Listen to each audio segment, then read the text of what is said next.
At the peak of world soccer, Seydou Keita stood in one of the greatest collectives in history with FC Barcelona, where he contributed to conquering a series of major titles that any player would crave. He was part of the golden era under Pep Guardiola, winning 3 La Liga titles, 2 UEFA Champions League titles, 2 FIFA Club World Cup titles, along with many other domestic honors, such as the Copa del Rey and the Spanish Super Cup. Before that, he had shown at Sevilla FC, winning the Copa del Rey and being honored as one of the most complete midfielders in La Liga. In the colors of the Mali national team, he made over 100 appearances, held the role of captain, and led the team to 3rd place at the 2012 African Cup of Nations.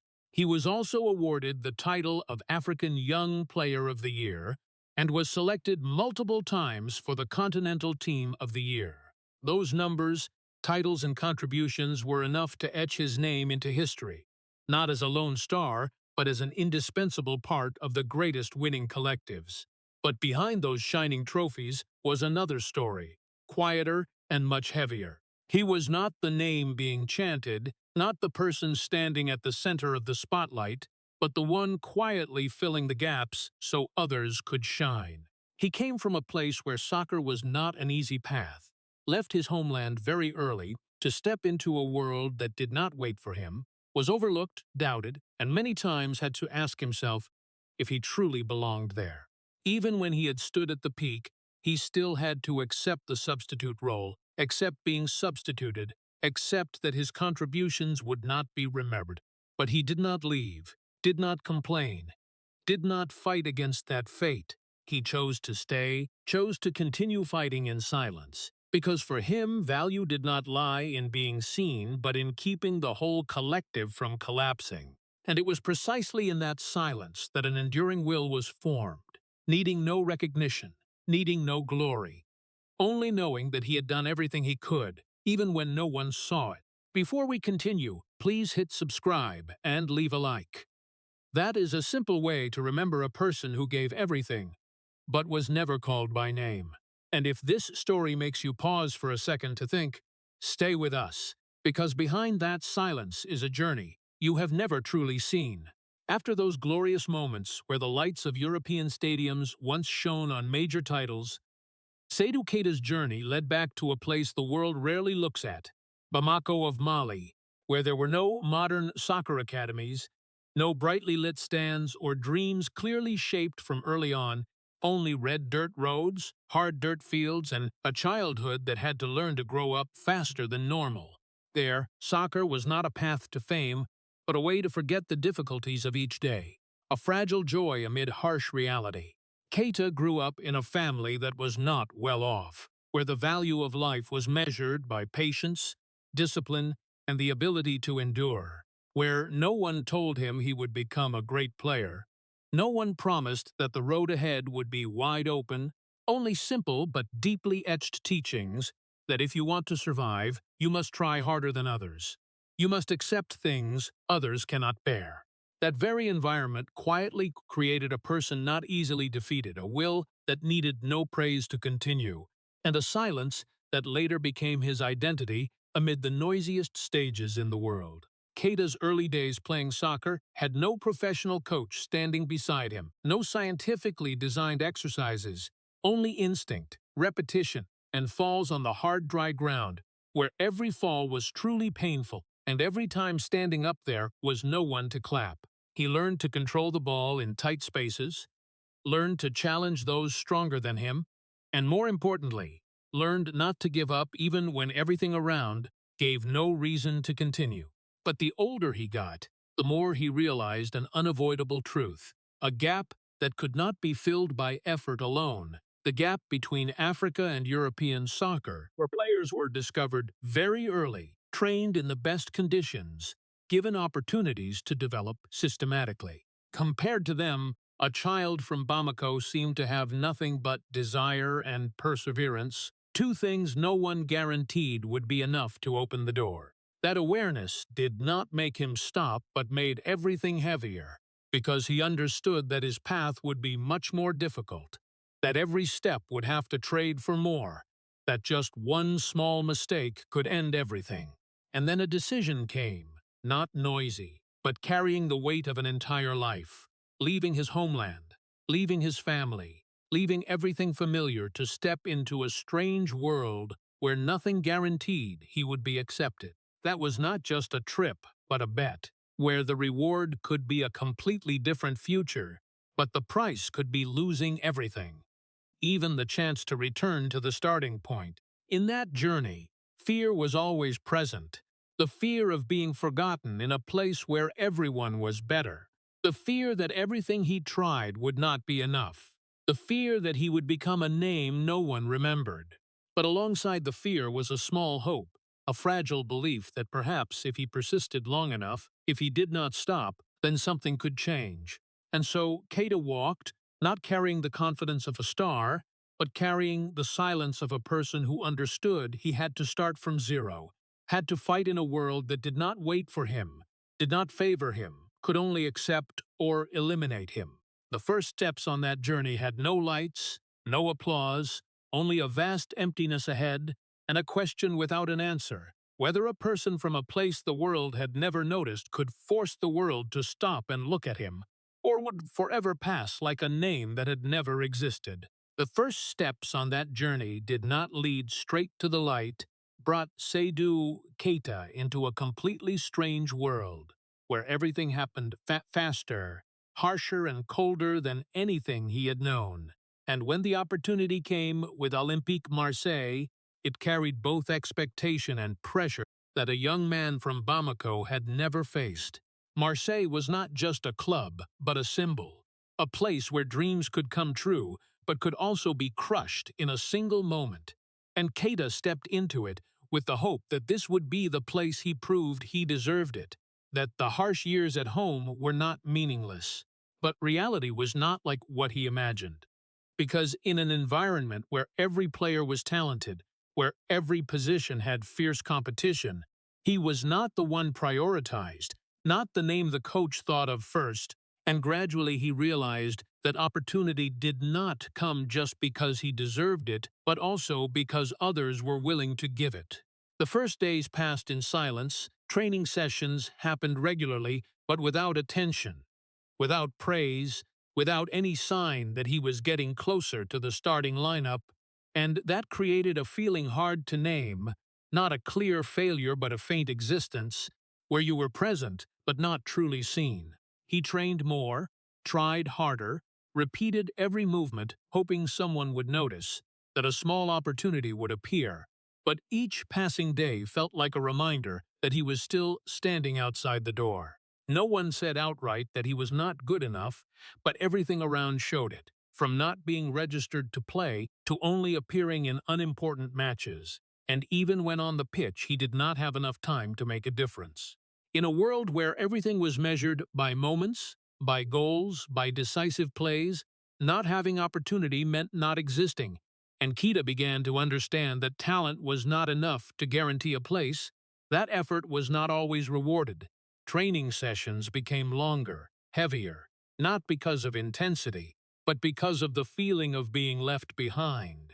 The feeling that no matter what he did, he could not change the way others saw him. In the locker room, he was not the center of conversations, not the name mentioned when talking about the team's future.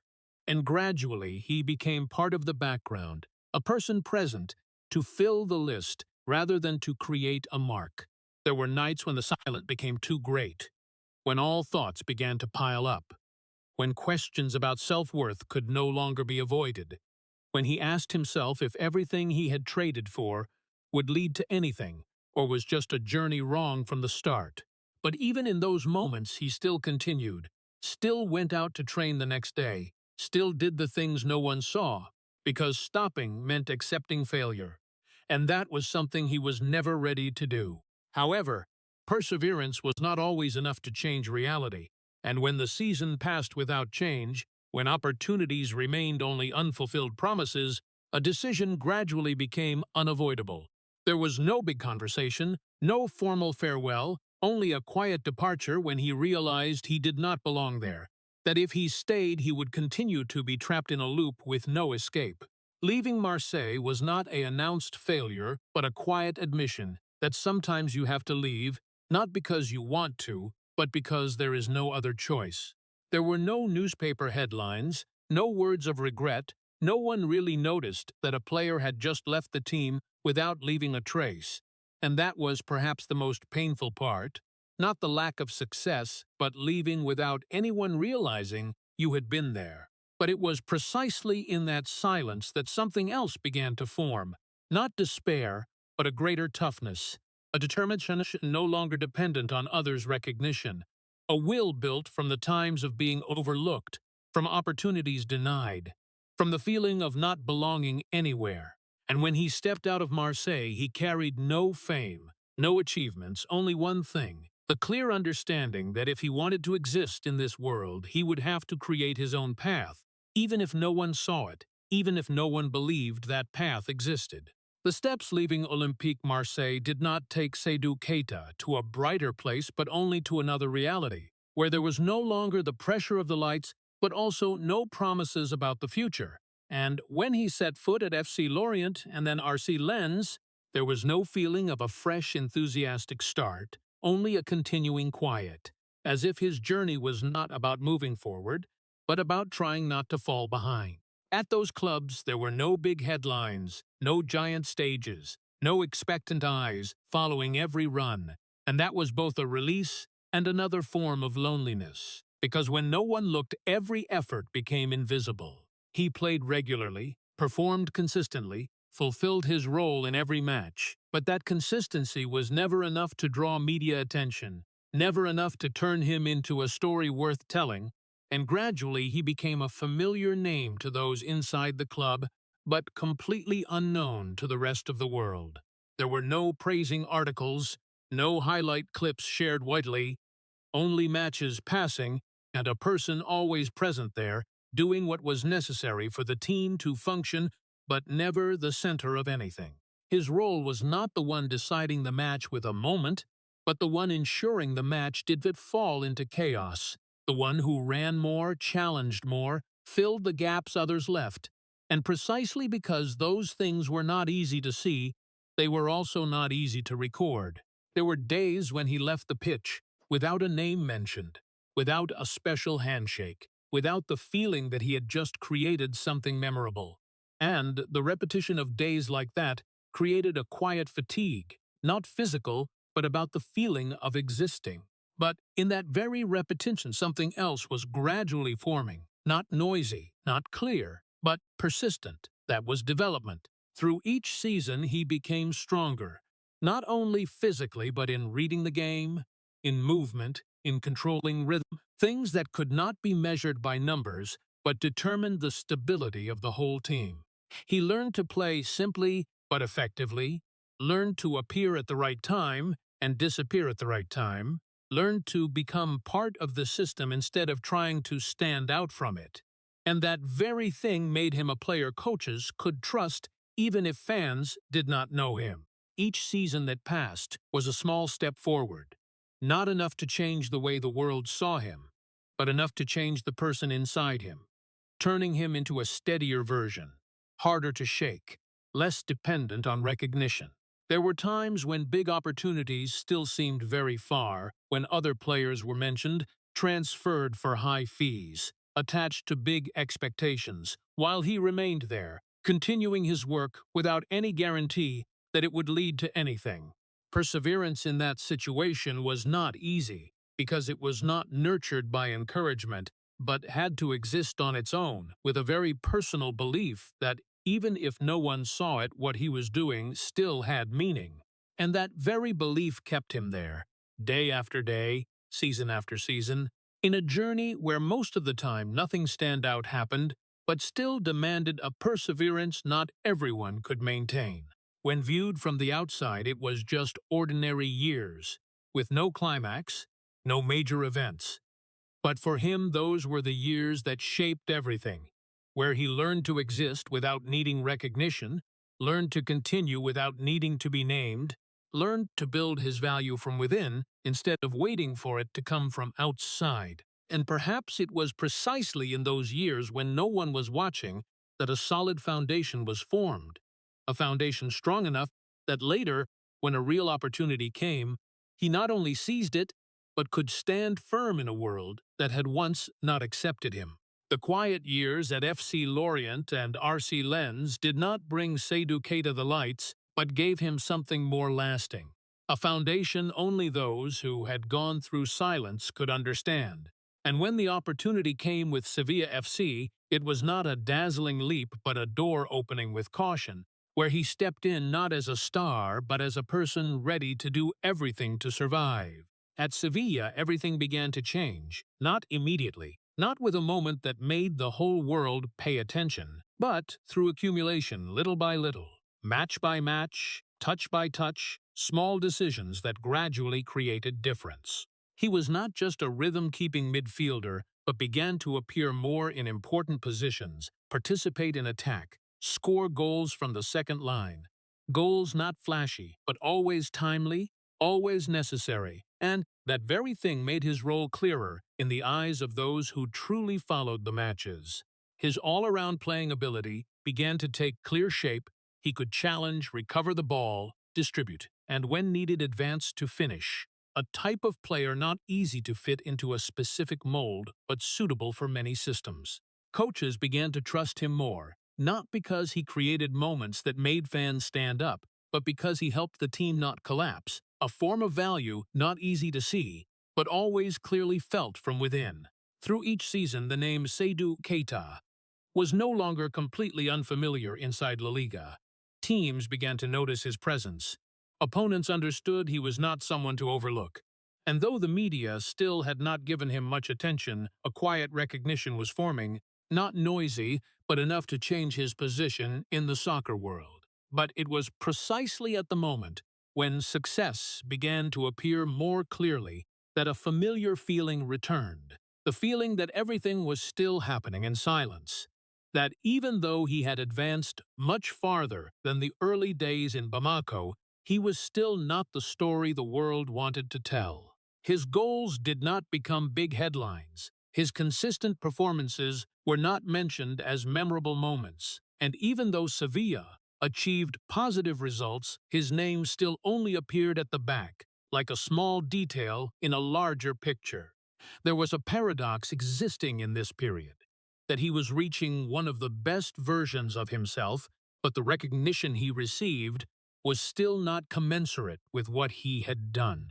And perhaps that very thing made his success carry a different color, not explosive joy, but a quiet satisfaction, a feeling that he was on the right path even when no one was really looking.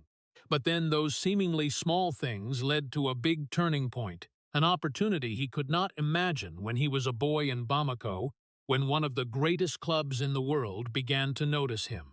FC Barcelona was not looking for a noisy star. They were looking for someone who could blend into the system, someone who could understand the match, someone who could sacrifice when necessary, and Keita, with all the years he had gone through, became a more suitable choice than anyone.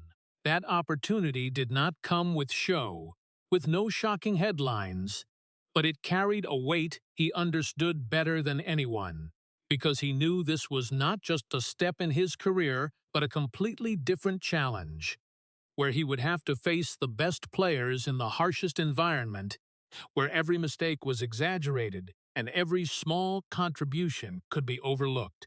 When the Barcelona door opened, it not only opened a new chapter, but also placed him before a bigger question than ever. Whether everything he had built in silence was enough to help him survive in a place where the lights never went out, or he would once again become a faint name among legends. The FC Barcelona door opened not with cheers, but with a quiet requirement: to blend into a system that was almost perfect, where every position was filled by names that made the whole world watch. And when Seydou Keita set foot there, under Pep Guardiola's guidance, he understood he was not stepping onto a stage to shine, but into a machine where every cog had to operate with absolute precision. Around him were people who had redefined modern soccer: Lionel Messi with the ability to make the impossible normal, Xavi and Andres Iniesta with passes as if they saw what others could not. And in that world, there was no room for hesitation, no space for searching for oneself, only one requirement: adapt, or be eliminated. From the very first days, Keita's role was clearly defined. He was not the center, not the one the tactics revolved around, not the name fans waited for every time the ball rolled, but the one who had to fill the gaps, had to understand the rhythm of the match and adjust himself to it, had to appear at the right time and disappear at the right time. A role that demanded precision to the point of coldness, but brought no commensurate attention. Training sessions under Guardiola were unlike anything he had experienced. They were not just physical or skill training, but decoding a complex language, where every movement, every position had meaning, where a small deviation could break the whole structure. And in that environment, Keita had to relearn from the beginning, had to adjust the way he played, the way he thought, even the way he viewed soccer. Pressure did not come from public criticism, but from the standard the team set, a standard so high that every mistake became clear, a standard he knew he had to meet if he did not want to become surplus. There were matches when he was not fielded, moments when he only sat on the bench, watching his teammates create miracles. And in those moments, a familiar question appeared again, whether he truly belonged there, whether everything he had done was enough to keep him there. But unlike before, he did not try to fight that reality, did not try to change his role, but chose to accept it, not as surrender, but as a strategy to survive. He understood that in a team like Barcelona, not everyone could become the center, that for the system to function, there needed to be people willing to stand behind, willing to do what others did not want to do, and he became one of them. He played in many different positions, from defensive midfielder to central midfielder, even pushed higher when needed. Not because it was the best position for him, but because it was the position the team needed. And each time like that, he adjusted himself, learned to adapt, proved he could do more than people thought. That flexibility did not bring him cheers, but brought trust from those who understood its value. And gradually he became an irreplaceable part of the team, not because he was the best, but because he was the most reliable. However, that acceptance also carried a price, the price of giving up the desire to be seen, the price of knowing that, no matter how well he did, the lights would still shine on others, that glorious moments would always belong to bigger names. There were nights when he left the pitch with the feeling that he had done everything he could, but nothing changed in the way the world saw him, and the repetition of those feelings did not make him weaker, but made him quieter, more focused, steadfast on the path he had chosen.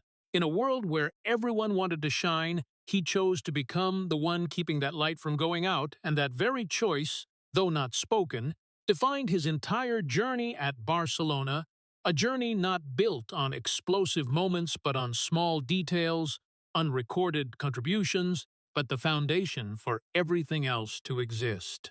And then, when he had found his place in an almost perfect system, Seydou Keita began to face another challenge, quieter but more persistent. That was existing not by becoming the center, but by being ready to turn himself into whatever the team needed, no matter if that blurred him. And in the tactical machine under Pep Guardiola at FC Barcelona, he gradually became one of the rare players who could move between roles without breaking the overall structure.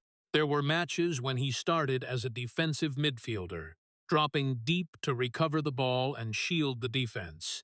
Matches when he was pushed higher, appearing in midfield as a link between defense and attack, and times when he was asked to enter the penalty area, becoming a surprise attacker from the second line, not because it was where he wanted to play, but because it was where the team needed him to appear.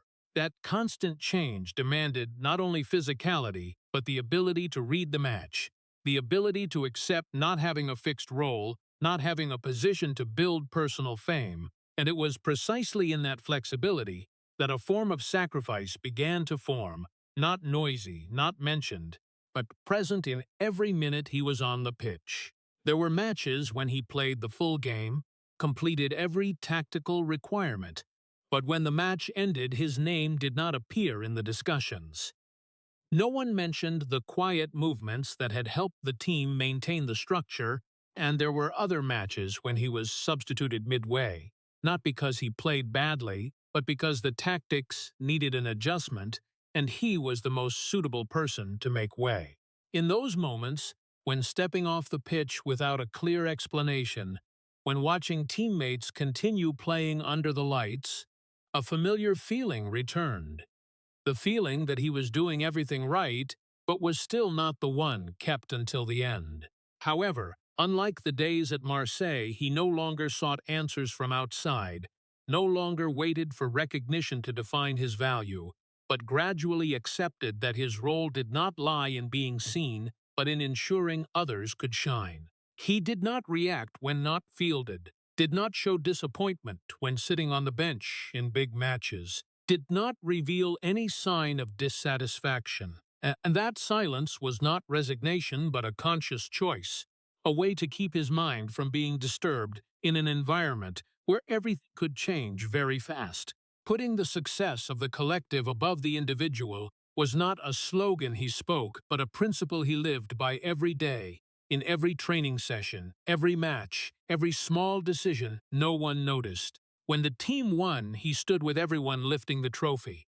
But his eyes did not seek the camera, did not seek recognition, but seemed only to seek a very personal feeling that he had contributed to it, even if no one said it. And over time, that sacrifice was no longer a temporary choice, but became part of his identity, part of the person he was on the pitch. Other players could be remembered by explosive moments, by goals or decisive passes, while he was defined by the gaps he filled, the mistakes he prevented before they happened, the small details that, if missing, could make the whole system wobble. But precisely because those things were not easy to see, they were also not easy to record. And the repetition of that through each season created a form of fatigue, not physical, but about the feeling of existing. A feeling that no matter how much he did, there would still be limits he could not cross.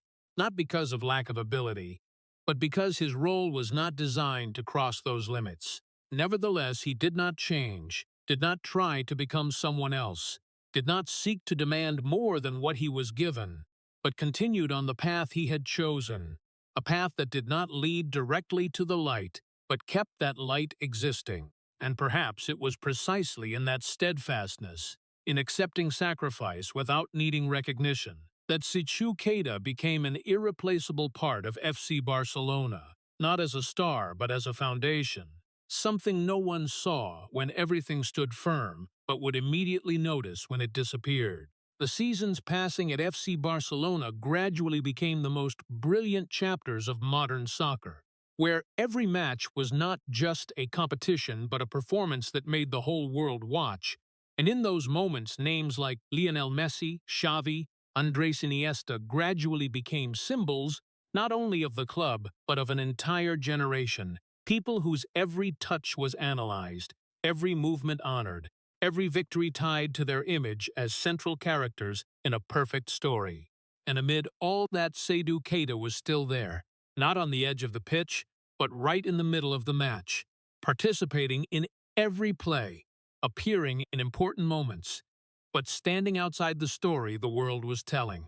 There were big matches, Champions League nights, where pressure rose to the point of suffocating, where every mistake could cost an entire season, and in those matches he was there, doing what the system required, keeping balance when the team pushed forward, filling gaps when teammates left their positions, making decisions not flashy but necessary to keep the rhythm from breaking. He was not the one who scored the decisive goal, not the one who made the final pass, but if he was missing, those moments might never have happened because the foundation for them to exist would be shaken. However, when the match ended, when glorious moments were replayed on screen, when goals were shown from different angles, his name rarely appeared in those clips, as if what he did not belong to the memories people wanted to keep. The articles praising victories mentioned the stars, the people who created moments, the people who made fans stand up, while he, if appearing at all, was only a small line, a minor detail in a larger picture. That absence was not once, but repeated through every match, every title, every season, and over time it created a void, a feeling that even though he was there, even though he contributed, the story would still be told without mentioning him. There were moments when he stood on the podium receiving the cup, lifting the Champions League trophy with his teammates, sharing joy with thousands of fans. But even in that moment, a part of him still stood outside, observing, realizing that the images kept, the moments remembered, would not carry his name. Not because he did not deserve it, but because his role was not designed to become memory. His contributions were not measured by the number of goals, not packaged in a specific play, but spread throughout the match, in small details ordinary viewers did not notice, and precisely because of that, when people retold the story, they would tell what was easiest to see, easiest to remember, and he was left behind again. That feeling did not explode into disappointment, did not turn into resistance, but existed like a quiet background, an acceptance that he was standing beside history, but not named in it. He watched his teammates become legends, honored globally, mentioned as people who had changed soccer, and he understood they deserved it. But at the same time, he also understood that that story would never have room for people like him. People who did not create moments, but created the conditions for moments to happen.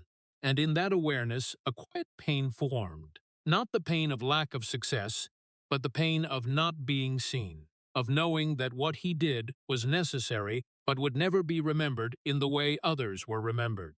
Nevertheless, he did not stop, did not change the way he played, did not try to push into the light, but continued doing what he had done from the beginning, continued running, continued filling gaps, continued keeping the system running, as if that was the only way he knew to exist in this world. And perhaps it was precisely in that steadfastness, in accepting to stand beside history without needing to be named, that Seydou Keita became a part of the greatest victories, not as a symbol but as a quiet presence, something that, if missing the story, could still be told but would no longer be complete. Those titles kept coming. Those seasons kept extending through victories.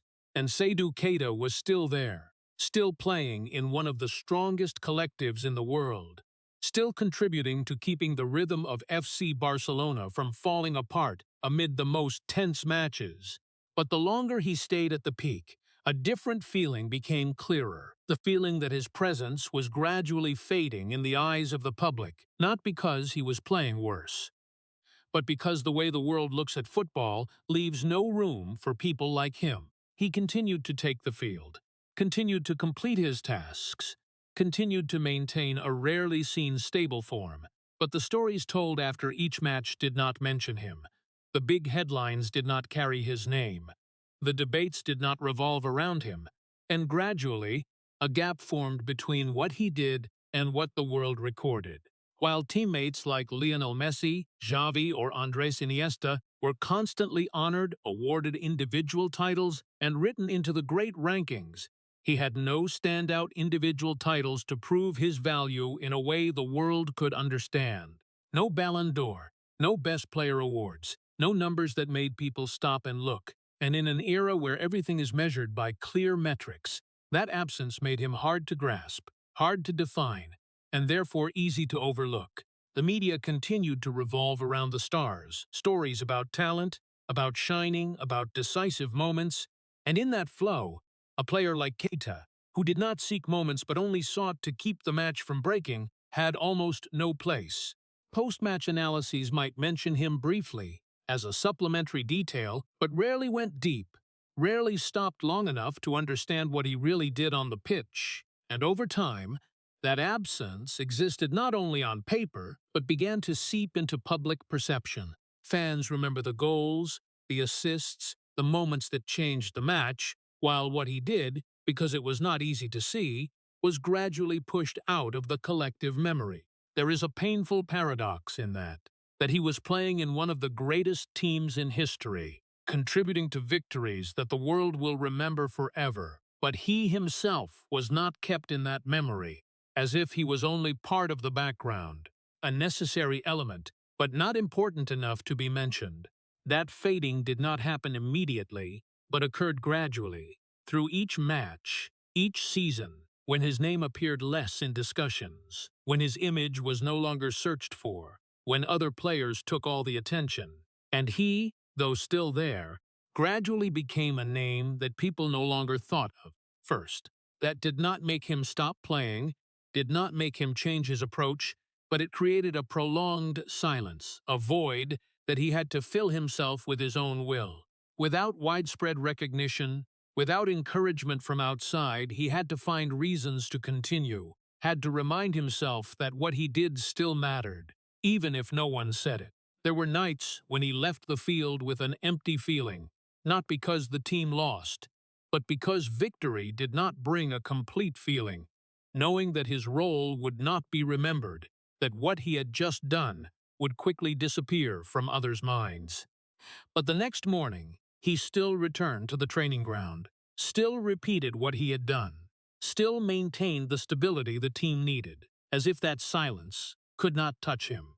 And perhaps, precisely in that relentless repetition, a different kind of strength was formed, not the strength of standing out, but the strength of existing without needing to be seen, of continuing without needing recognition. In a world where everyone seeks to be remembered, Seydou Keita chose a different way, a way that few understand, few choose, but defines his entire career, which is accepting that he might be forgotten, as long as what he does helps the team move forward.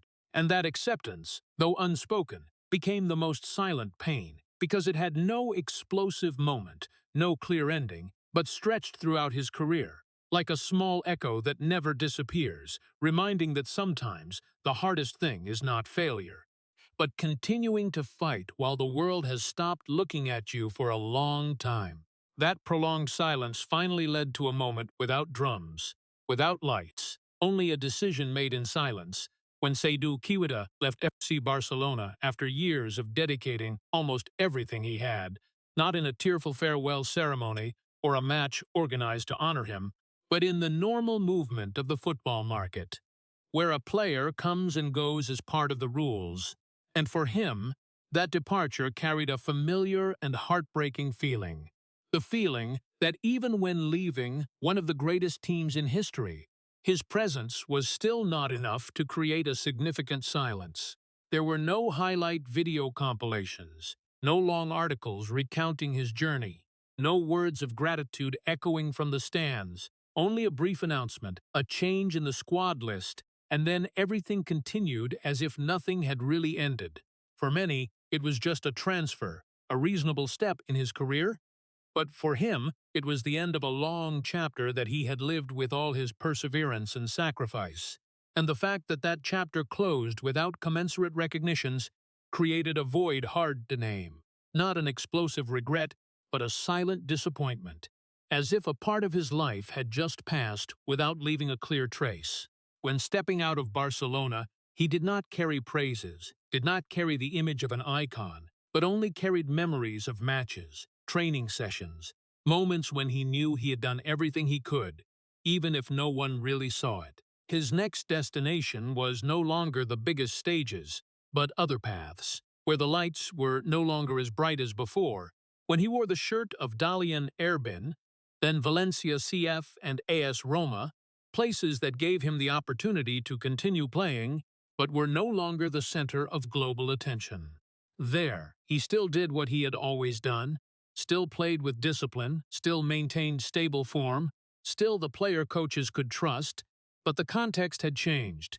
No more big titles to compete for, no more matches the whole world followed, and that made his presence quieter than ever. The final years of his career were not marked by new peaks, but by maintenance, by continuing to move forward when his body began to tire more, when speed was no longer as before, when younger players began to take positions, and in that process, he did not try to cling to the past, did not try to prove he still belonged at the peak, but accepted reality calmly, as he had accepted every role throughout his career. There was no pre-prepared farewell match, no moment when everyone stopped to say thank you, only a day when he no longer took the field, a day when his career ended without resonance, as if it simply stopped, just like how it had happened for most of the time, quietly and without attention. For many players, ending a career is an event, a milestone marked by words of gratitude and memories recalled. But for Keita, it was like a continuation of the journey he had taken, a journey where silence always accompanied every step forward. That did not diminish the value of what he had done, but it made the way the world perceived him different. Not a story told over and over, but a story existing on the edge of memory, where only those who really paid attention would notice. And perhaps, in that unnoisy ending itself, a truth was revealed more clearly than ever, that not every great career ends with lights, that there are journeys built by sacrifice and ending in silence, not because they do not deserve to be honored, but because they were never designed to be the center of attention.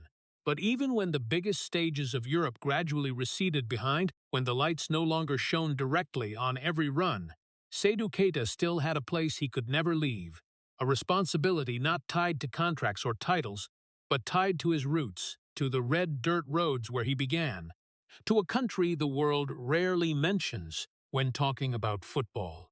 In the Mali national team shirt, he was not just a player, but the captain, the one carrying the expectations of millions of people. People who did not have much to be proud of on the international football map, but still placed all their faith in his runs every time the team took the field.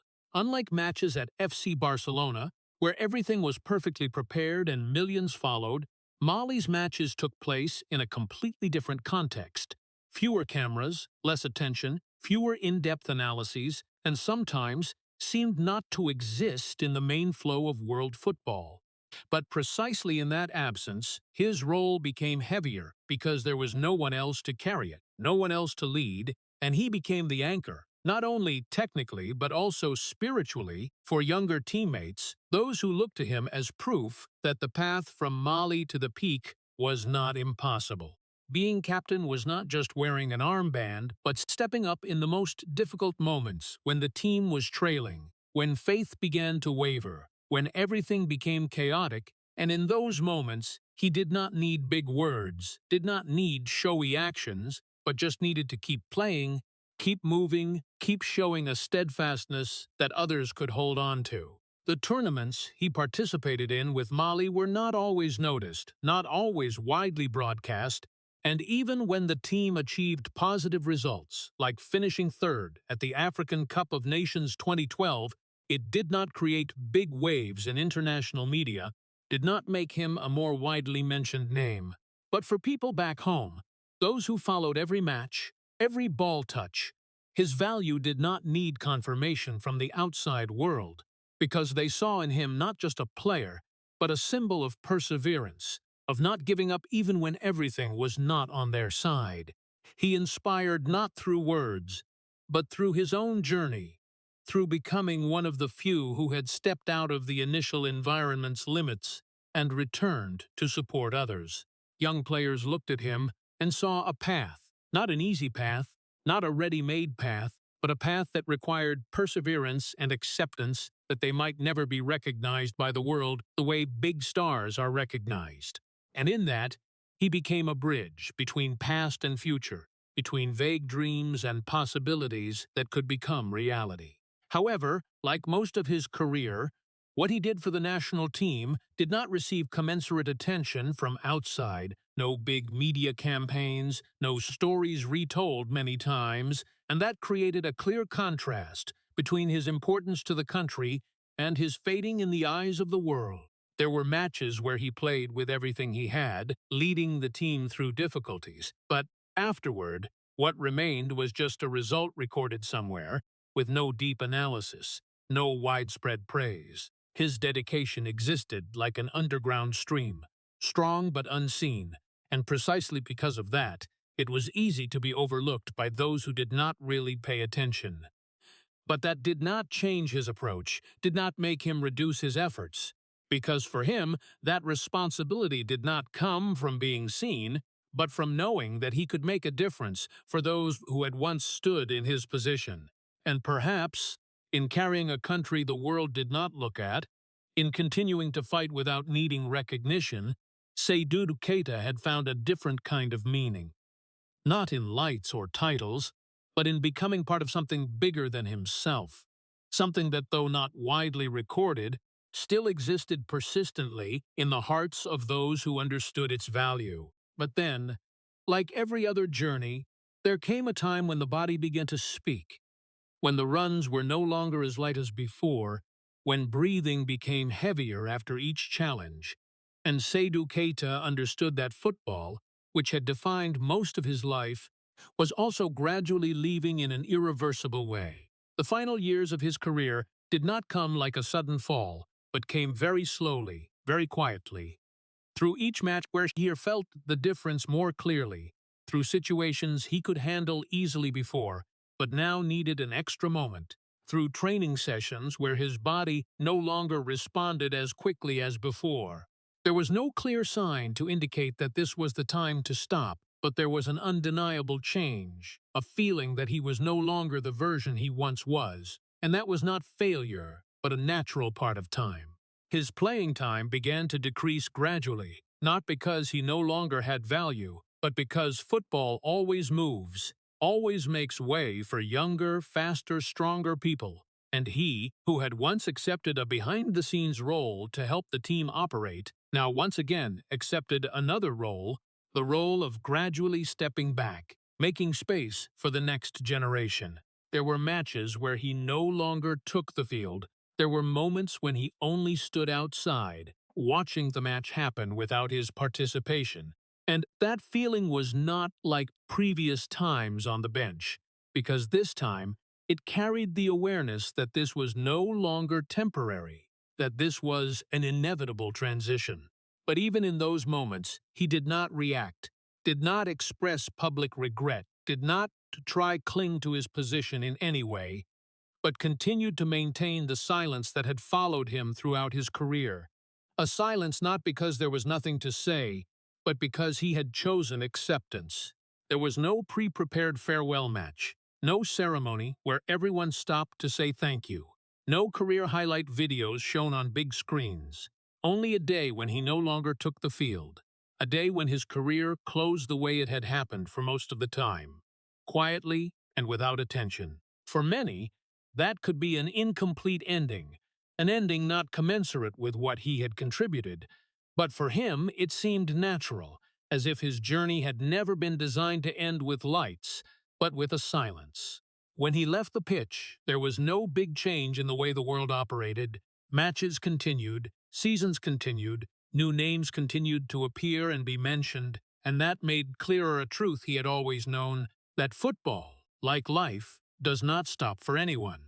But that did not diminish the value of what he had done, did not erase the years he had dedicated, but only placed them in a different context, a context where value is not measured by attention, but by perseverance.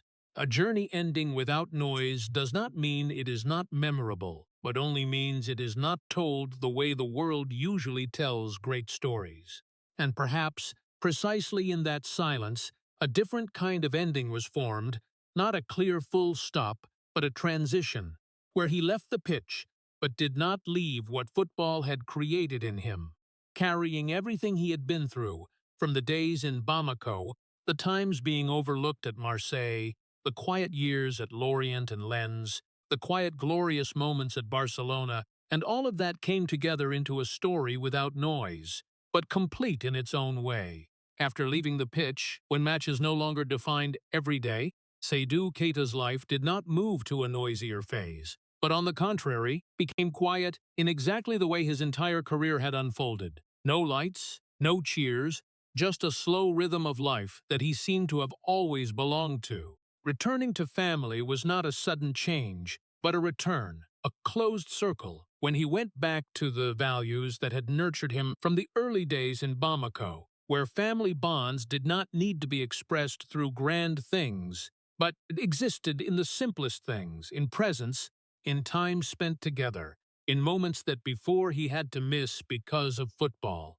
No more constant flights, no more dense match schedules. He had time to settle down, to look back at his journey not through the lens of media or fans, but through his own personal experience. And in that quietness, what remained was not titles or matches, but the values formed through the years, perseverance, discipline, and a way of living not dependent on being seen. But he did not completely leave football, because for him, it was not just a job, but a part of who he was, and instead of seeking a new role in environments familiar with lights, he chose to return to where it all began, participating in football development activities in Africa, where children like him back then were still playing ball on dirt fields, still dreaming of things the world might not have seen. He did not appear as a returning star, did not create big events to attract attention, but worked quietly, supporting, guiding, creating conditions for young talents to have better opportunities than what he once had. And in that, he found a different kind of meaning, not in being honored, but in creating change, however small, for those who came after. Staying away from the media was not a difficult choice, but almost natural for him, because he had never really lived in the lights, and when no longer playing, there was no reason to step into it, no need to appear on programs, no need to tell his story in a way others could easily understand. His life was not recorded daily, not widely shared, and that made him almost invisible in the public eye, but that invisibility did not carry pain like before, but carried a peace, a feeling that finally he could exist without needing to prove anything. He focused on long-lasting values, things that do not change over time: family, community, the development of young people, and in those things, he built a stable life, without big fluctuations, without clear peaks or abysses, but a steady, persistent flow. For the world, he might no longer be a mentioned name, no longer appear in football discussions, but that did not diminish what he had done, did not change the value of the journey he had been through. A little-known life is not a meaningless life, but only a life not told in the way the world is familiar with. And perhaps, precisely in that untold aspect, a form of freedom exists. Freedom from expectations, from comparisons, from the need to become something in others' eyes. And perhaps, after all, that was exactly what Seydou Keita had always sought. Not glory, not fame, but a life where his value did not depend on whether anyone saw it or not, where what he did, big or small, was enough for him to feel complete in his own way. Looking back at Seydou Keita's entire journey, from the early days in Bamako until he left the pitch in silence, one truth emerges clearer than anything else. A truth that very few people have ever really stopped to say, that this is not the story of an unsuccessful player, but the story of a person who succeeded in a way the world does not know how to record. Every stage in his career, from leaving his homeland to come to Europe, the years being overlooked at Olympique Marseille, the quiet time building himself at Lorient and Lens, until quietly exploding at Sevilla FC and becoming part of the great collective at FC Barcelona, all shared one common point, that he always had to do more to be seen, but in the end chose not to need to be seen anymore. His contributions were not recorded by numbers that amazed people, not etched by moments that made audiences stand up, but lay in small details, movements, timely decisions, times filling gaps where, if absent, the whole system could collapse. But precisely because those things were not easy to see, they were also not easy to tell, and over time, they sank into the background of the story, where only those who really understand football could notice. His sacrifice did not happen in one moment, but stretched through each phase, each team, each role he took on, from accepting not playing at Marseille to building himself without attention, then later giving up personal shining opportunities at Barcelona to serve a bigger system. Each time like that, he faced a choice, either to find a way to stand out to be recognized, or to continue the chosen path, a path that did not lead to lights, but kept the lights existing, and he always chose the second. Not because he could not do otherwise, but because he clearly understood where his value lay. And precisely in those choices, a gap gradually formed, the gap between true value and fame, between what he really brought and what the world saw. In an era where fame is often seen as the measure of success, Keita became an exception, a proof that you can reach the peak without needing to become the center of attention, that you can be an indispensable part of great victories and still not be named. That did not diminish the meaning of what he had done, but placed it in a different position, a position not everyone is ready to accept, because it requires a very great inner confidence, a belief that one's value does not depend on whether others see it or not. And perhaps that is exactly what most people never talk about, that the silence in his career was not a failure, but a choice much harder than seeking glory. A quiet life does not mean a meaningless life, but only a life not told in the way the world is familiar with. And in Seydou Keita's case, that meaning lay in every step he took, every time he stood up when overlooked, every moment he chose to stay when he could leave, every decision he put the collective above himself. When looking back, there may not be a single moment to define his career, no iconic image everyone remembers, but precisely that absence creates a whole, a journey, where value does not lie in individual bright points, but in continuity, in not stopping progressing, even without recognition. And perhaps, in a world always seeking big stories, standout names, his story exists as a reminder that there are people who have contributed to making history without needing to be named in it, and precisely that, though unspoken, makes their journey deeper in its own way.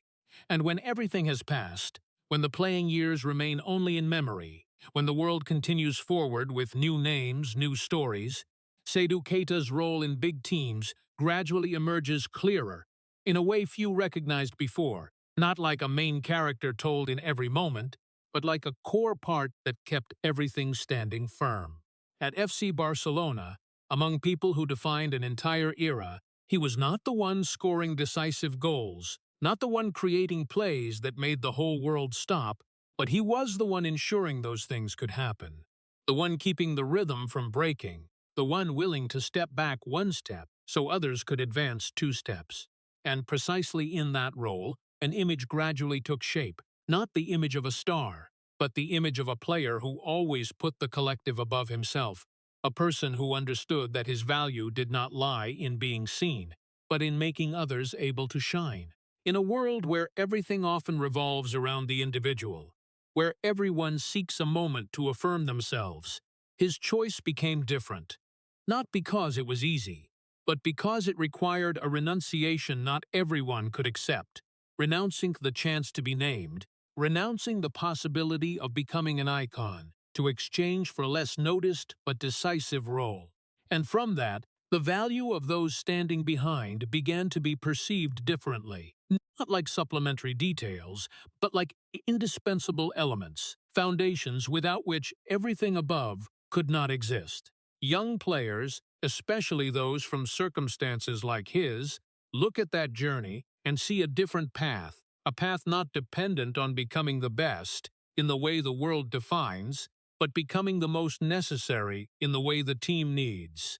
His influence does not lie in individual titles or recorded records, but in the way he redefined the meaning of dedication, in showing that you can make a difference without needing to stand in the center of the lights. In the years after leaving the pitch, when he continued working with football in his quiet way, that influence did not disappear, but continued to spread, through young players inspired, through values maintained, through a different view of success that is not always spoken. A legacy like that does not need big honoring ceremonies, does not need monuments or speeches, because it does not exist in things that can be seen immediately, but exists in the way others continue to act, in the way values are passed through time. And perhaps that is the most fitting ending for a journey like Seydou Keita's, not with an explosive moment, not with an emotional farewell, but with a settling, where everything he did does not need to be constantly recalled to prove its value.